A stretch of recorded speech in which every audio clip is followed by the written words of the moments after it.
बहुत समय पहले की बात है। घने जंगलों, शांत नदियों और छोटे छोटे गांवों से भरी एक धरती पर मानव और प्रकृति का रिश्ता आज से कहीं ज्यादा गहरा हुआ करता था। उसी धरती पर सोनपुर नाम के एक छोटे से गांव के पास एक ईमानदार, दयालु और सीधे सादे स्वभाव का लक्कड़हारा रहता था, माधव। ये कहानी है उसकी दया, उसके संघर्ष और उस अद्भुत मित्रता की जिसने इतिहास रच दिया। हर सुबह सूरज निकलने से बहुत पहले ही माधव की आंख खुल जाया करती थी। कच्ची मिट्टी से बने उसके छोटे से घर में न कोई घड़ी थी, न कोई शोर, बस दूर से आती मुर्गे की बांग और ठंडी हवा की सरसराहट ही उसे जगा देती थी।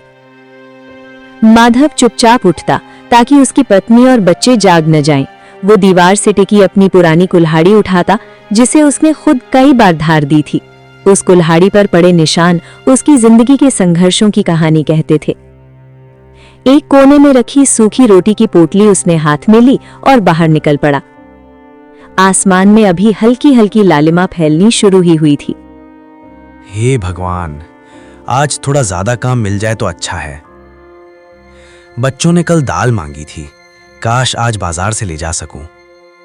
गांव की कच्ची गलियों से निकलते हुए माधव के कदम तेज थे, लेकिन मन में कोई लालच नहीं, बस जिम्मेदारी थी। जैसे जैसे वो जंगल के पास पहुंचा, माहौल बदलने लगा। पेड़ों के बीच से आती ठंडी हवा, मिट्टी और पत्तों की खुशबू और पक्षियों की मधुर आवाज सब मिलकर मानो उसका स्वागत कर रहे थे। माधव जंगल की पगडंडी पर आगे बढ़ता गया। वो हर पेड़ को रुककर देखता, कभी उसके तने पर हाथ फेरता तो कभी ऊपर उसकी शाखाओं की ओर निहारता, मानो वो हर पेड़ को अपना सगा समझता हो। जंगल के भीतर कुछ ही दूर पहुंचा था कि माधव के कदम अचानक रुक गए। उसकी आंखों के सामने वो दृश्य था जिसे देखकर किसी का भी दिल भारी हो जाए। कई हरे भरे पेड़ जमीन पर कटे पड़े थे, उनकी जड़ें उखड़ी हुई थीं, टहनियां बिखरी थीं और ताजी कटी लकड़ी से उठती गंध हवा में फैल रही थी।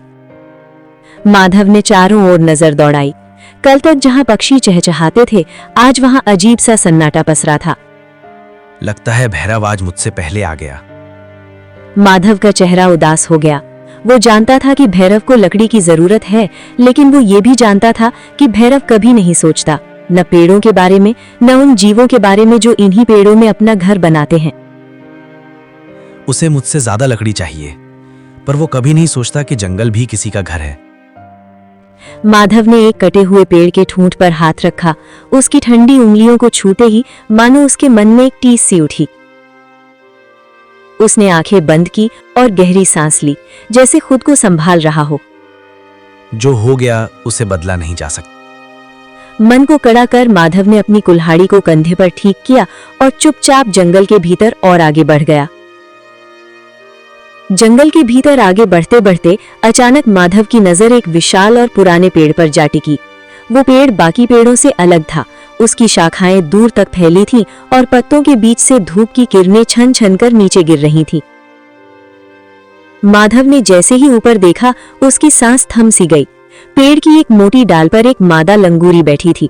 उसकी छाती से चिपका हुआ एक नन्हा सा बच्चा, जो कभी उसकी ओर देखता, कभी अपनी छोटी छोटी उंगलियों से उसके बाल पकड़ लेता। अरे! लंगूरी शांति से फल खा रही थी। उसकी आंखों में डर नहीं था, बस एक माँ का सुकून था, मानो उसे भरोसा हो कि उसका घर सुरक्षित है। माधव ने अनजाने में कुल्हाड़ी उठाई। लकड़ी पर पहला वार करने ही वाला था, लेकिन तभी बच्चे की हल्की सी आवाज उसके कानों में पड़ी। नहीं। उसके हाथ रुक गए। कुल्हाड़ी धीरे धीरे नीचे आ गई। अगर मैंने ये पेड़ काट दिया तो इनका घर उजड़ जाएगा। नहीं, मैं ऐसा नहीं कर सकता। उस पल माधव को अपने बच्चों की याद आ गई।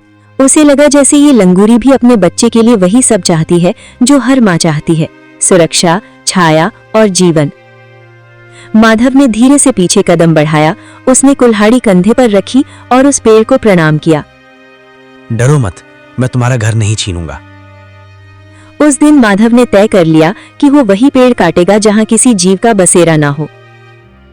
वो बिना लकड़ी काटे ही लौट आया, लेकिन उसके मन में जो बीज पड़ा था वो दया और करुणा का बीज था। यहीं से माधव की जीवन की दिशा बदल गई।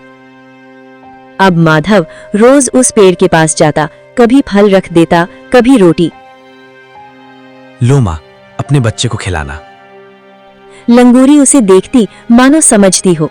उसकी आंखों में डर कम और विश्वास ज्यादा होता गया। एक दिन वही हुआ जिसका डर माधव के मन में कई दिनों से पल रहा था। दूर से ही कुल्हाड़ी के वार की आवाज जंगल की शांति को चीरती हुई आ रही थी। माधव का दिल जोर जोर से धड़कने लगा। वो तेज कदमों से आगे बढ़ा और जैसे ही उस विशाल पेड़ के पास पहुंचा, उसकी आंखें फटी की फटी रह गईं। भैरव उसी पेड़ पर कुल्हाड़ी चला रहा था, वही पेड़ जो एक माँ और उसके बच्चे का घर था। ऊपर डालियों में लंगूरी घबराई हुई इधर उधर देख रही थी और उसका बच्चा डर के मारे उसकी छाती से और चिपक गया था। भैरव, रुक जाओ। भैरव ने पलट कर देखा और ठहाका लगाया। क्या हुआ रे माधव, आज बड़ा दयालु बन रहा है। इस पेड़ पर लंगूरी रहती हैं। ये इसका घर है, इसे मत काटो। माधव की आवाज में विनती थी, लेकिन भैरव की आंखों में सिर्फ लालच चमक रहा था। तो क्या हुआ, जंगल में और पेड़ नहीं है क्या? हट रास्ते से, मुझे अपना काम करने दे। माधव ने एक पल के लिए भैरव की ओर बढ़ने की कोशिश की, लेकिन भैरव ने उसे धक्का दे दिया। माधव लड़खड़ाकर पीछे गिर पड़ा। उसकी आंखों के सामने वो पेड़, वो लंगूरी और उसका बच्चा घूमने लगे। मत करो भैरव, भगवान के लिए मत करो। लेकिन भैरव ने उसकी एक न सुनी। उसने फिर से पूरी ताकत से कुल्हाड़ी उठा ली। माधव बेबस था। उसकी आवाज जंगल की गहराई में कहीं खो गई थी और कोई भी उसकी पुकार सुनने वाला नहीं था। शाम को लौटते समय माधव ने देखा, वो पेड़ जमीन पर पड़ा था। नहीं। लकड़ी के नीचे लंगूरी मरी पड़ी थी, मगर उसकी बाहों में उसका बच्चा सुरक्षित था। माँ तो माँ ही होती है। माधव ने उसे दफनाया और बच्चे को उठा लिया। माँ की गोद छिन जाने के बाद वो नन्हा लंगूर डर से कांप रहा था। उसकी आंखों में भय था, भूख थी और अपनों को खो देने का गहरा दर्द था। माधव ने धीरे से उसे अपनी बाहों में उठाया। डरो मत, अब मैं हूं। पहले तो बच्चा सिमट गया, लेकिन माधव के हाथों की गर्माहट और उसकी आंखों की करुणा उसे थोड़ा शांत करने लगी। माधव ने अपने आंसू पोंछे और उस बच्चे को सीने से लगा लिया।